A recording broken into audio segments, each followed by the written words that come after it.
ये जो longest India का रेलवे प्लेटफॉर्म जनवरी 2023 में इसको इनॉग्रेट किया है इंडिया के पीएम मोदी ने।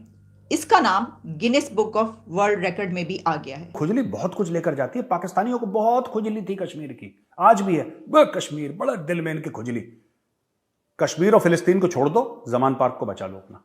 हर रोज हमें कोई ऐसी खबर मिलती है और फिर हम कहते हैं ओह अब हम क्या करें, अब बुराई का कौन सा और तरीका ढूंढे। फिर हम कहते हैं तरक्की कर रहा है, लेकिन देखो वहां पे क्या हो रहा है, ह्यूमन राइट्स की तरफ देखो। ओहो मैम, हमें भी मोदी जी जैसे लीडर चाहिए पाकिस्तान में, ताकि हमारा मुल्क भी जो है वो ग्रो कर सके। तो जहां ये हुआ है वहीं पर पाकिस्तान में मैं ये खबर देख रही थी कि जो दुनिया की एयरलाइंस है, इंटरनेशनल एयरलाइंस, उन्होंने अब ये कहा है कि अब और नहीं चल सकता, क्योंकि बहुत जो बड़ा बैकलॉग जो है वो हो गया है पेमेंट्स का, और यहाँ से जो है वो पैसा नहीं आता। इनकी प्लाट, शादी हाल, केटरिंग का बिजनेस, बस इससे आगे इनकी सोच ही नहीं है। स्कूल बना दो, मतलब इससे आगे नहीं बढ़े ये कौम आगे बढ़ ही नहीं सकती। शमसुल इस्लाम खान साहब। और हथियारों का क्या मामला? इंडिया ने बोला है कि 70,500 करोड़ का 70,584 करोड़ की मिलिट्री हार्डवेयर एक्विजिशन का अप्रूवल दे दिया है।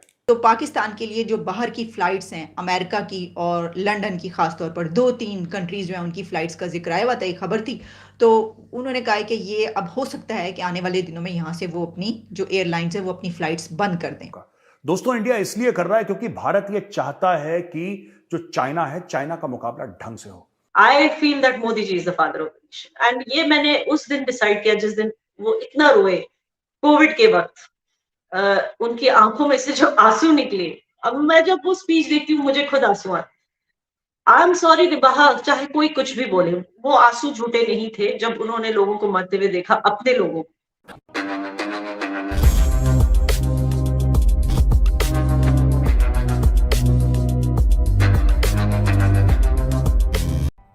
नमस्कार दोस्तों, आप सब जानते हैं भारत किस तरह से अपनी इंफ्रास्ट्रक्चर में बूस्ट लेकर आ रहा है, जहां भारत एक साल में 10,000 किलोमीटर के हाईवे बना रहा है और एयरपोर्ट्स के नंबर भी दुगने हो चुके हैं। और दोस्तों, अब Bharat Guinness book of record में अपना नाम दर्ज कर चुका है दुनिया की सबसे लॉन्गेस्ट रेलवे प्लेटफॉर्म बनाने में।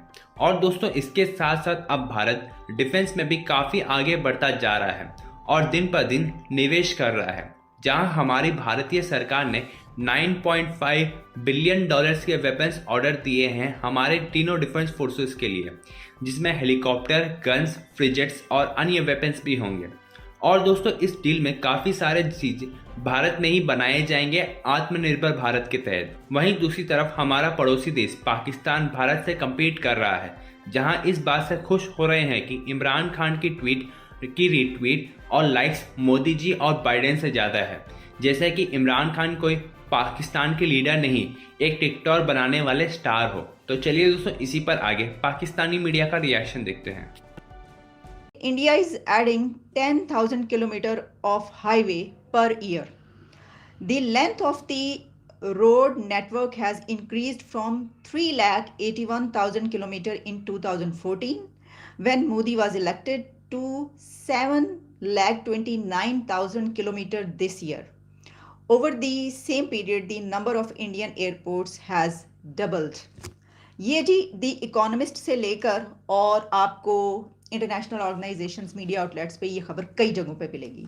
तो हमने कहा ये क्या है, तो हमें पता ये चला कि ये जो लॉन्गेस्ट इंडिया का रेलवे प्लेटफॉर्म जनवरी 2023 में इसको इनॉग्रेट किया है इंडिया के पीएम मोदी ने। इसका नाम Guinness book of world record में भी आ गया है।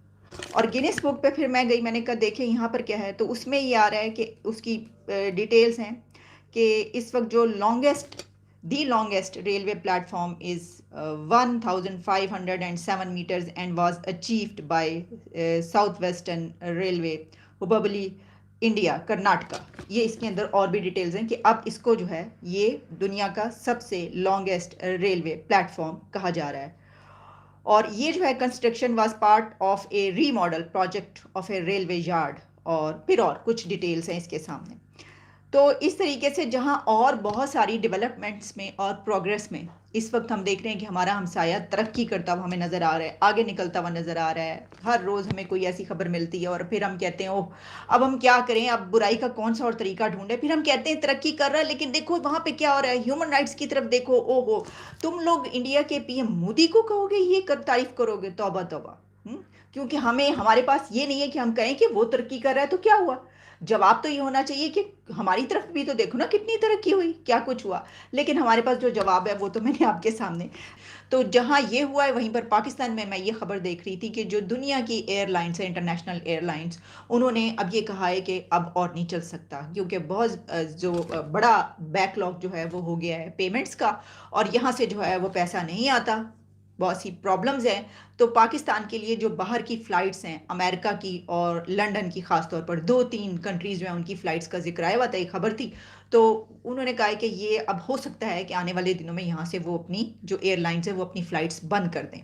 यहाँ तक पाकिस्तान की मुआशी जो हालत है वो ये हो गई है।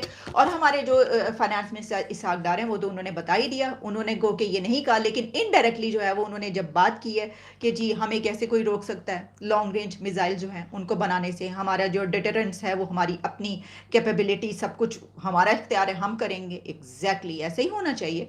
लेकिन अगर कोई ऐसा कर रहा है तो सोचने की बात है कि वो ऐसा क्यों कर रहा है, क्योंकि आपने हाथ फैलाया हुआ है, आप उनसे पैसा मांग रहे हैं। तो जब आप किसी से पैसा मांगेंगे, कर्जा मांगेंगे, तो फिर वो आपके ऊपर किसी भी किस्म की कोई पाबंदी लगा सकते हैं। वैसे तो मैं देख रही थी कि क्या आईएमएफ के पास ये अथॉरिटी है कि वो किसी को ये एडवाइस कर सके कि आपका जो डिफेंस सिस्टम है या डिफेंस पॉलिसीज़ हैं वो कैसी होनी चाहिए। इसके ऊपर हम किसी एक्सपर्ट से बात कर सकते हैं। लेकिन वही जो मैंने बात की कि अगर आपने उनके सामने हाथ फैलाया हुआ है तो फिर जो है वो तो हो सकता है।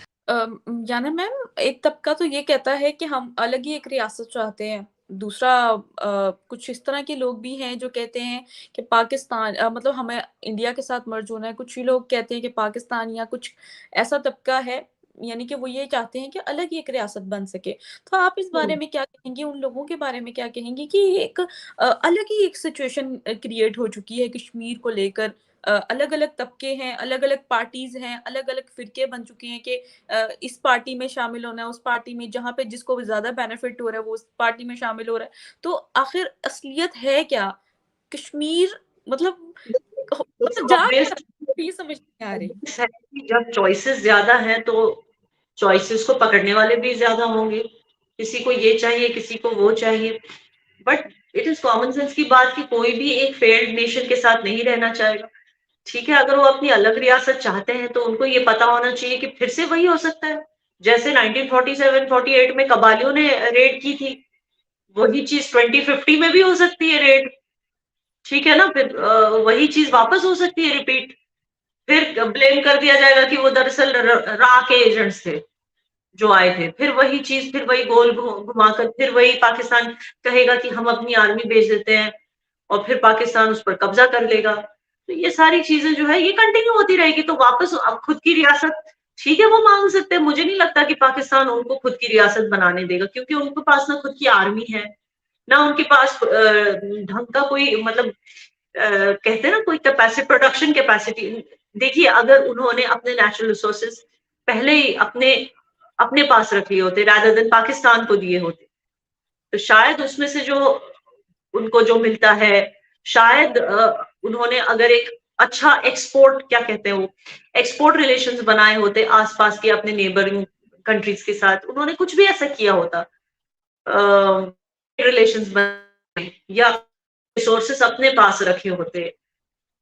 कुछ नहीं किया, नाम पे इल्हाक किया पाकिस्तान के साथ, एंड अनफॉर्चुनेटली पाकिस्तान ने उनको, तो अब अगर वो अलग रियासत की बात भी करते हैं वो तो उन्हें कभी मिलेगा नहीं। इंडिया के साथ मर्ज करने की बात करते हैं तो इंडियंस इस चीज के लिए अग्री नहीं करते। हालांकि गवर्नमेंट रेडी है, गवर्नमेंट कहती है कि पीओके को हम छीन लेंगे, लेकिन इंडियंस इस चीज के खिलाफ है, क्योंकि वो कहते हैं कि नहीं, फिर आपने लैंड ले ली तो उसके साथ पाकिस्तानी भी चले आएंगे हमारे पास, हमें नहीं चाहिए। तो हालात कुछ ऐसे हैं कि it is not only PoK के साइड पे, इंडियंस खुद भी नहीं चाहते कि पीओके हमारे, हालांकि हम मानते हैं उसको अखंड भारत वो हमारा हिस्सा है, लेकिन उसमें जो आकर बस गए हैं लोग वो पाकिस्तानी है। और इंडियंस कभी नहीं चाहेंगे कि पाकिस्तानी हमारी जमीन पर आए, क्योंकि उनको पता है कि पाकिस्तान की आइडेंटिटी है हेट इंडिया। जिस दिन पाकिस्तानी जो यंग जनरेशन है उन्होंने ये आइडेंटिटी चेंज कर दी। And the day you make Pakistan about peace and progress, that is when you know कुछ हम अच्छी, मतलब अपार्ट फ्रॉम पॉलिटिक्स हम दूसरी बात कर सकते हैं, जैसे कि ट्रेड रिलेशंस है ना, जैसे सस्टेनेबल डेवलपमेंट, बहुत सारी चीजें हम एक दूसरे के लिए कर सकते हैं। Tourism, boosting tourism between the countries, boosting educational exchange between the countries, cultural exchange between the countries, बहुत कुछ हम कर सकते हैं। Defence deals, joint military exercises, बहुत कुछ साथ में कर सकते हैं। बट उसके लिए बहुत जरूरी है कि hate India and hate Hindus वाला जो एटीट्यूड है उसे खत्म होना है।